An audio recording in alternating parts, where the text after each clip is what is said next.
Hi, I'm Donna Rhodenizer. Welcome to Concert Planning. This page is going to be dedicated to everything I can think of that might be helpful and useful to you as you are planning and preparing for a concert with your elementary music students. I love concerts. I really do. I love planning them. I love presenting them with my students, and I do consider it a real privilege to be part of making such wonderful musical memories with my students and for my students and their families. So as you're stressing out about all the things you have to do to plan this concert, think about the end product and the musical memories that you are facilitating for and with your students.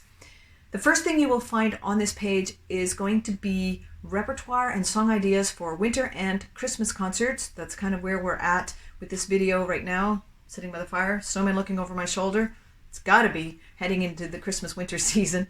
And we will put up ideas for you for songs for littles, middles, and bigs. Those are your K-1s, 2, 3s, 4 to 6s.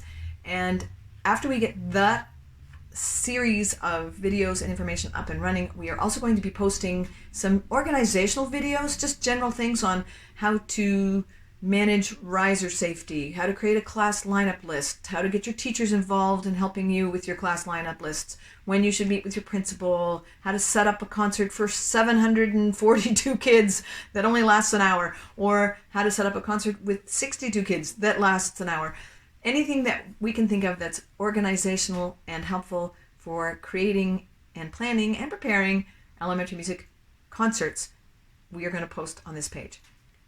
If you have any questions or a topic you would like to see me address on this page, go to the bottom of the page, go to the contact information there and send an email, and I will try to post a video or some information here on this page that will answer those queries. You can also sign up to our email newsletter or to be on our email list, and then you will get notified when new posts are made, new videos are put up. We're going to try to keep putting those up on a regular basis until we've covered as many of the elements of concert planning and preparation that I can think of. In the meantime, I hope that even as you are planning and preparing and organizing and strategizing for your elementary school music concert, that you still have time and energy to have a great day making music and make music a great part of your day.